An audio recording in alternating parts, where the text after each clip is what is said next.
మీ దగ్గరకు వస్తే anti corruption bureau ఉంది, పట్టియండి, ఏమవుతుంది? అవును అవును నువ్వు అందరూ సమాజం అంతా ఒకటి, మనము ప్రజలందరం ఒకటి.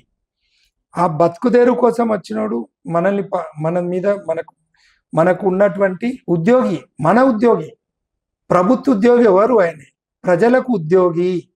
మీరు పని చేయించుకోండి, మీరు ఆఫీసులలో నేరుగా ధైర్యంగా పోండి, మీకు అన్యాయం జరిగితే సంప్రదించండి, చెయ్యండి. ఆ అన్యాయాన్ని తిరిగి ఏ విధంగా పోవచ్చు. చట్టంలో కూడా చాలా మార్పులు ఉన్నాయి, చాలా మార్పులు. కొన్ని జడ్జిమెంట్స్ ద్వారా అనేక మంది జడ్జిమెంట్స్ ఆధారంగా ఉన్నారు. ఇవన్నీ ఉన్నాయి. జడ్జిమెంట్స్ ఆధారంగా కూడా కొన్ని స్పీడీ డిస్పోజ్ చేయాలని వచ్చింది.